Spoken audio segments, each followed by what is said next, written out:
I'm joined by Chris right now. I am so excited you're here, and I hope you're not nervous anymore. How are you feeling? Feeling great. Thanks for having me. Thanks for being on to talk. Now, Chris, share your title and your kind of overview of being at Abe's Garden. Yeah, my role is Chief Operating Officer for Abe's Garden Community. I've been here for 10 years. I started off as a continuous quality improvement coordinator, so assessing how the quality of life is for the residents that live here. And then over time, I moved into different roles. I did HR, some training, and then was lucky enough to get put in a position like this to kind of help everybody out. So you've really seen all different stages of what Abe's Garden does, works with, how it all operates. Yeah. What's been the craziest part of like working in this field? What you see all these wild things. Like, what has that experience been like? I think what's pretty impressive about it is in really difficult moments how everybody comes together. And throughout my time here, stuff that we could have planned for and couldn't have planned for came up. And an example, I was on my honeymoon and the temperature dropped here and sprinklers popped around the community and there was flooding of water and water more and more. And when I got to the hotel, I pulled up the cameras and I saw so many people here helping out, helping residents get to safe places, cleaning up the water, setting up dinner and inconvenient places. But in times like that where people would get overwhelmed, you can see more and more people coming together to really being able to help the situation. Oh, yeah. I bet that was super rewarding, especially because you're away and you know you can't do anything. Yeah. And you're just hoping it all works out. Yeah, and I think from my position, that also makes me feel good about what we're doing here, where I can go away on my honeymoon and know that the team here is able to manage whatever situation comes up, whether it was planned or not. Yes. And being around so much of that and seeing and witnessing so much, what are things that you've learned? Maybe it's about yourself. Maybe it's about the senior community. What's been the biggest impact for you that you wish you could learn all over again? I think the greatest thing that I take away from working here or working with older adults is perspective on life. Met so many people that are younger, older adults, but also older adults, and they're over the age of 100, and they have all these great perspectives about how things went in their life, how they felt about it, things that they'd change or things that they wouldn't change. And I think I started working with older adults when I was 20. And so I got to learn from people who were over 100 at that age about what their life experience was like. And I've been able to take pieces of that and add it into my life and be able to prepare for what might come up and, really get to learn from the people I work with. Oh, that's so awesome. They have so much wisdom to share. And I've learned that just in my time here. And you look at an experience like this, and you said you started doing this at 20. Mm-hmm. Why did you get into this? What was the reason, purpose behind it? At one point, I thought I wanted to be a nurse, and I was in college, and things were not going my way. And so I dropped out, and I thought the next step would be to get certified as a nurse's assistant. And so I went through that program, and I started working in the nursing home.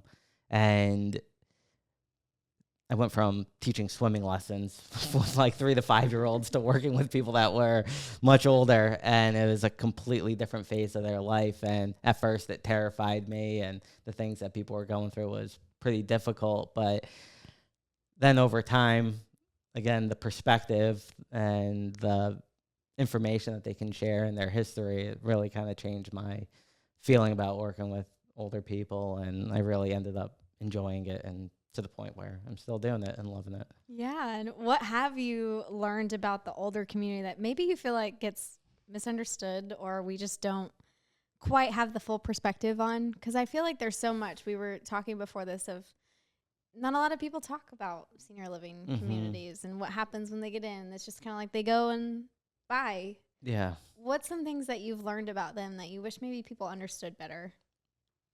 I think the power of their voice, their knowledge, and their wisdom. I think to your point, and what I notice a lot even when I'm outside of here, is that people move in here and then their world continues to isolate and their voices become harder and harder to get out, and maybe the families don't visit as much or they don't see their grandkids or kids as much. And what I've learned from being here and during my time here is that the more that you can talk and communicate and spend time and find ways for people to express themselves, there's a whole bunch that they want to share, and they just really need the outlet to do it, like something like this. And it's it's a pretty amazing thing. And the longer I'm here, there's just more and more stories. Mallory and I, before coming in, were just going through one person after another about all the things that we've learned from them, or to pump ourselves up for the podcast. So we were quoting residents that have lived here, and I think all that kind of feeds into it. And they have a lot to share, and that's really the biggest takeaway. Well, now I need to know some of the quotes. There is, you're doing a great job, and you're doing it right now. That's a real classic that we have. Lordy, Lordy, Roger's over 40. That one gets stuck in my head quite a bit. Things like that. But those are kind of the regular ones that we use. Okay. But yeah, everybody has their own story, and there's like something that you can talk about with every person that's here or every person that's lived here that can make you smile or give you a good laugh. What do you feel like is your hardest moment that you've had to face while doing this job? I don't know about a hardest moment. I think overall where it gets challenging is that there are a lot of people here that we want to help meet their needs. Everybody has an idea of what they want when they move in here. And there's the families that we want to help please. There's the people that live here. There are the people that work here.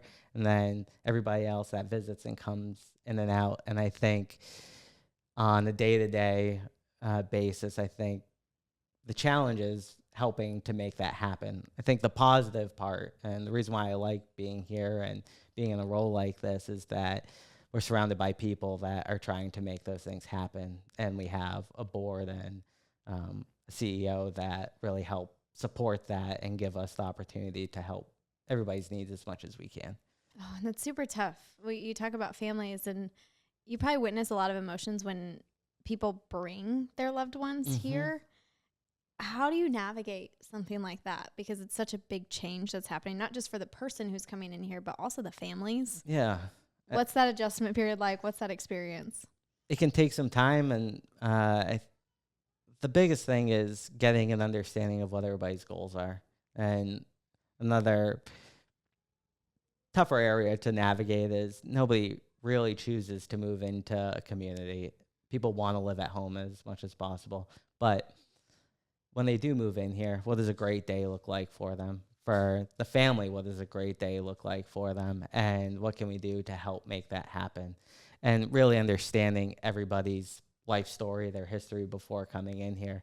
And we get to know people at this one point of their life, but the relationships that spouses, their kids, and the people that move in here have can be all over the place. And we really just need to better understand everything that's going on. So while they're here, we can help them have the best day possible. And I think that's so helpful for so many people to understand, because when it's all happening, life's just happening, right? And you're just moving someone in and you're like, okay, we're good. It's happening.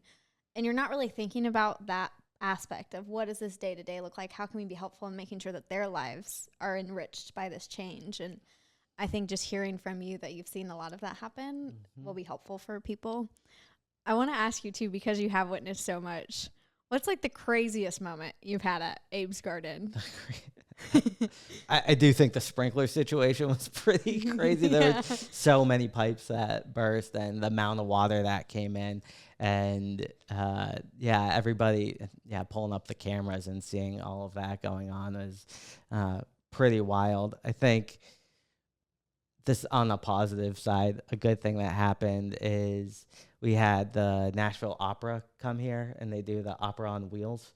And the first time they came, they brought in a whole trailer, and they opened up a stage in our front parking lot. And we had residents that were sitting on their patios to watch. We set up a whole area for people to go outside and serve drinks. And on an impressive level, you don't think something like that could happen, but here you had professional performers singing opera, the hits of opera, and then you had all these people out there to enjoy it. And things like that are surprising because you don't necessarily wake up thinking, how are we going to get opera here? But we are lucky enough to be in a place to have that happen. That's so cool. I know that probably meant so much to so many of them, because you even hear their stories on doing this podcast, and so many of them were influenced by music in so many ways, and that's a huge part of their life. So I can only imagine what that was like. And I also want to know too, from your side, why do you feel it's so important to try and get more people into this line of work? Because you are a operating officer now. You oversee employees, you see what this work looks like and why it's important. What would you tell people who are maybe looking potentially to get into something like this, and why it might be necessary? Yeah, my personal perspective is, before I thought I wanted to be a nurse, I thought I wanted to be a teacher, and I had always worked with kids, and nothing ever seemed to really click. And I liked doing it, but it wasn't what was driving me. And then when I started working with older adults, it really changed my day. And what I got to do is have a regular relationship with all the people that I met here. And I know most people, when they go to school and they go to become a doctor, they probably want to be a pediatrician. If they do want to do therapy, they want to work with kids, or a social worker, or you go to be a cook or a chef, you want to work in these really great restaurants. We have all of that stuff here, and we try and provide a setting where you can be as creative as you want in each of those different fields. And when you work with older adults, the thing that appeals to me the most, that I wish more people would know about getting in this industry, is you can be very real with everybody, and that there's not really much BS. They want to know exactly what you're thinking. They want to have a real conversation. They want to be able to joke around and kind of balance all of those things. But I don't have to try and be a mentor for anybody. I don't have to be a role model. All I have to do is be a person that is listening to them and helping them meet their needs. And it makes it, for me, I think, a lot easier and appealing than all these other different areas that you can get into. I love that. I feel like that's really important, especially as, people are graduating and trying to figure out what their lives look like. And maybe this is something that we're touching on that they might not have thought of. I always like to end on its motivation, advice, or maybe something we didn't talk about that is really heavy on your heart and you want to make sure to share. So the floor is kind of yours to share anything at this last moment that maybe we didn't get to. Yeah, I would emphasize more looking into working with older adults. I think there's stat after stat that shows our people over 65, the number of those people continues to grow and grow. The number of people that are under 18 continues to become less and less. And there's this giant gap of people that need our help as much as anybody else. And that there are all these really great positives and working with older adults. And you get to really be able to have a pretty great day, where in my role, I do the budgeting, I have meetings and those things like that, but we get to go to a sounds game, and we get to go for walks in the courtyard, and my day has this whole range of things that what you would think of in this role of just sitting at a desk crunching numbers or working on different strategies. Those are fun, and that's why I like being in this role. But I get to sprinkle in all these great one-on-one situations and group engagements. I did mocktails last week with the residents in the courtyard. I've seen the wine and cheese parties too. They have giant parties here, and it's crazy. You get to mix in everything, and that's really what's great about working with older adults, and especially in senior living. Oh, well, Chris, thank you so much for sharing and talking about your story. It was great having you here. Thanks for having me. Appreciate it.